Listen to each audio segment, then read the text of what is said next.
Nearly 200 scientists have submitted an appeal to the United Nations, requesting it to adopt guidelines to protect against electromagnetic radiation. There's no hope for humanity, is there?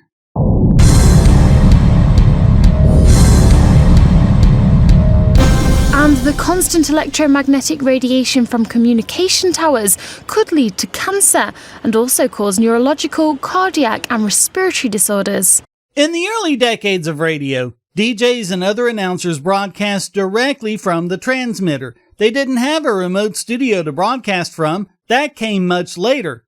If there were anything at all to this claim, those radio personalities would have had noticeably increased cancer rates and everything else.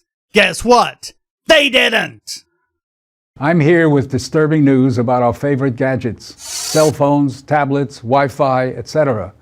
Putting it bluntly, they are damaging the living cells in our bodies and killing many of us prematurely. Show your mechanism or admit you have nothing. Before Edison's light bulb, there was very little electromagnetic radiation in our environment. Are you freaking kidding? Do you have any idea how many natural sources of electromagnetism there are? First of all, there's this thing called the sun. Maybe you've seen it. Also, the Earth itself has a magnetic field all around it. You'll get it more strongly at central latitudes, decreasing at the equator and the poles. There's also all sorts of EM and cosmic rays, and you can see this for yourself if you get an old-style television from before it went digital. Just tune in to an empty channel. All that snow on the screen and that noise in the audio is from natural sources of electromagnetic radiation at the same frequency as that TV channel. If you tune into an actual TV channel, or at least if you did back when they were still broadcasting analog, you'd see the picture cut through the noise for two reasons. Strength isn't really one of them. While it is true that weaker signals were noisier, getting a clear signal wasn't the equivalent of shouting over a din. No. One way was tuning into a small part of the bandwidth, which of course would cut the overall noise since very little of it is at that specific frequency. The second is structure. By modulating frequency and/or amplitude, a TV or radio could pull out a signal from noise, which overall would tend to flatten things out. So it was fairly easy to tell the signal from the noise and filter out the noise. Other natural sources of EM include rocks. Some rocks in some places just naturally produce EM, enough to mess up compasses, which cell phones can't even do. Hey, ever been in a thunderstorm? Those happen because of natural electromagnetism caused by our planet's weather patterns, and they can be a lot stronger than any device we have. Oh, something else that's a source of electromagnetic fields? You. You and all other animal life emits EM radiation. Saying that there were no EM fields before Edison is just plain moronic. The levels today are very many times higher than natural background levels. They really aren't. Not like you'd think. Again, it's the structure that causes a signal to be distinguished. The effect I mentioned above is a lot easier to do with digital communications, and you can do so with a much weaker signal. And are growing rapidly because of all the new devices that emit this radiation. What he's not telling you is that, especially since everything went digital, the devices we use emit a tiny fraction of the radio signals their analog ancestors did. Just think about it. If devices were emitting crazy amounts of EM, there'd be so much noise no one could communicate using them. We'd all be jamming each other. And by the way, the reason why they're emitting weaker and weaker signals has nothing to do with health concerns. It's about using less energy and extending battery life. An example that a lot of us have in our pockets right now is the cell phone.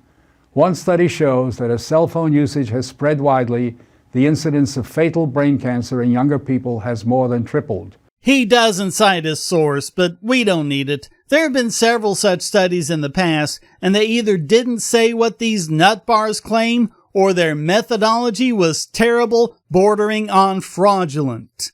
The frequencies used by cell phones, Wi-Fi, and other forms of communications are a millimeter in length or longer.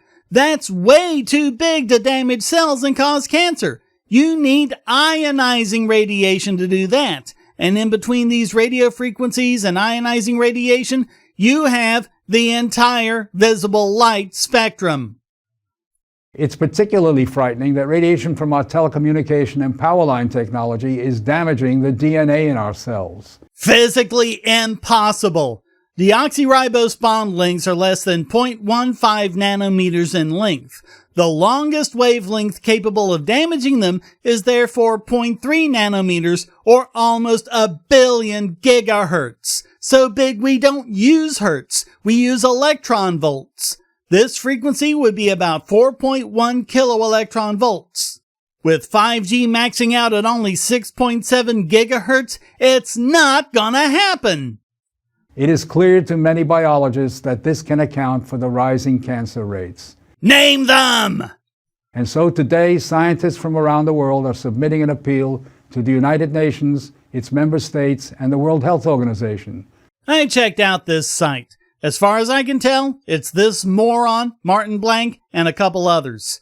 In fact, the whole site is high on rhetoric and low on science. I couldn't find a single reference to any study anywhere, not even in a fake journal. Of course, they might get somewhere given that they submitted it to the WHO, who thinks that nickels are carcinogenic. Their International Agency for Research on Cancer, or IARC, basically seems to exist for no reason other than scaring people about cancer. They've been linked to several scientists who contract with law firms to make money suing companies for making dangerous products. A clear conflict of interest. The total number of substances they say are not carcinogenic? 0. Those of you who saw my previous videos on the subject know it used to be 1, caprolactam, which is used to make nylon, but they removed it. As of this video, there isn't a single substance anywhere in the universe that IARC categorizes as Group 4 not carcinogenic to humans. They think literally everything causes cancer. To provide leadership in dealing with this emerging public health crisis. I think we've had quite enough leadership in health crises, thank you very much. They say it can cause serious health problems.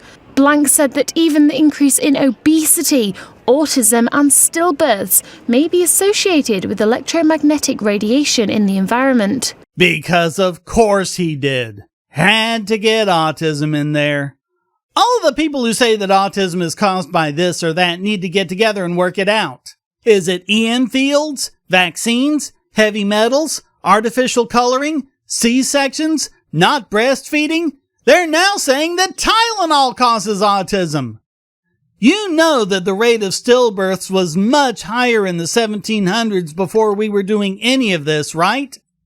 And I can't even comprehend the obesity claim. What, EM has calories or something? His suggestion for curbing wireless usage was to turn off cell phones and wireless devices when not in use. That's not even a blip in the EM we experience. The International EMF Scientist Appeal have asked the UN, its member states and the World Health Organization to provide leadership in limiting electromagnetic radiation exposure and to educate the public about its health risks. I'm trying to educate them, but you morons keep getting in the way and spewing your crap. So thanks for watching. Please hit like and subscribe, leave a comment, and go to donate.bogosity.tv to keep me doing what I do. And check out all the great content here, like this video selected just for you.